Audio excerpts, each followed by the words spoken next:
So, Okay. walang sinasabi sa akin na para sa TikTok niya.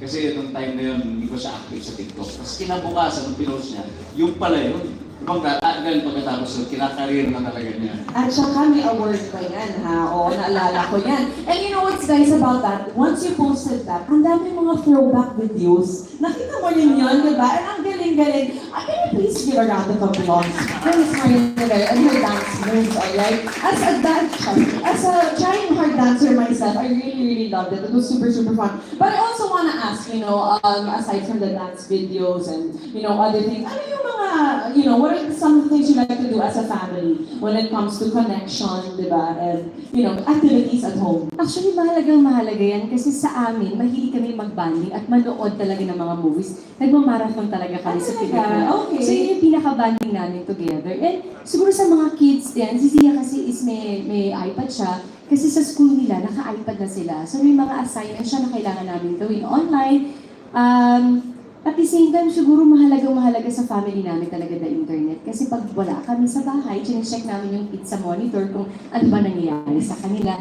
As an OA mom, kailangan palagi nakababad sa internet. At happy ako kasi dire-diretso talaga. Hindi mo kailangan i-off. True! Magdamag nakatingin ka na, nag-roll ka na, Oo. mag-eksena ka na, natapos ka na't lahat, naka-roll pa rin. Ayun. At So naka-monitor ka Diyan lang talaga. yun, tapos gagano ka lang. Okay, you can see it's, right? It's really amazing. And, grabe the offers, no? Dong, it's really crazy. O, kasi talagang nowadays, essential na talaga ang connectivity. Nabanggit niya yung usage niya sa bahay. Ako naman sa trabaho, especially when I'm on very far places sa aming location. Mahilig kasi ako talaga na video call. Yes. Gusto ko talaga nakikita, especially itong misis ko. Buon mo na lang yung camera. Tsaka syempre yung mga anak na rin. Syempre gusto natin very reliable. Of course, andyan din yung mga nag-online meetings, diba? So sobrang yung usage talaga. And I actually can I just share? I remember we did a work event sometime last year. Tapos shoot kasi yun. So may mga in between takes. They would really call their kids. So narinig namin sa mic, Ma, saan ka na? Ganon. So it's really true, no? Like you want to be connected to your home because as much as you guys are career people and also being parents, the number one job niya also. So it's really true what you say, your bonding, connectivity. And I don't know if you guys heard that, pero only 5G yan. Only 5G and Only 5G siya for the mobile postpaid. So imagine only 5G at 100 GB gigabytes. yes, 100 GB Extra data. Okay. na data. Ganun ka-generous. Yan. Maging honest tayo, kahit tayo nagulat nung sinabi nila yan. Sabi namin talaga ba? Wow!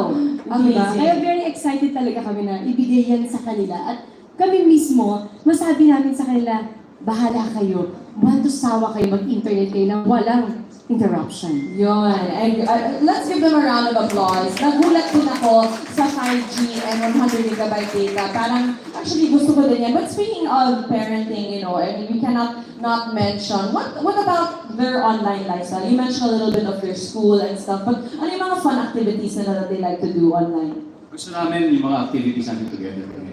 Halimbawa pag nanonood kami ng Netflix, pwede lang yung rewind, masyadong advanced para sa Naka-recover na ba yung mga tao? Actually, nung nabanggit nga ni Miss Evelyn, parang naiyak ako ulit eh. Okay, but amazing. So yun talaga, isa sa mga gusto namin i-celebrate na bonding moment ay yung pag-nood together. So kaya mahalaga talaga walang interruption. It's true. And you know what? As they get older, maaalala nila yan, no? Yung mga movie nights nyo. Alright, grabe guys, let's give them a round of applause. As parents, it's a balancing act. Kailangan talaga, to balance parenting and, this power couple, there's so much going on. But I want to ask sa inyo kayo, as being part of this new family, ano ang nagpatibok sa puso niyo para sa tito? Diba? Gaya lang nabanggit ko kanina, ramdam talaga namin yung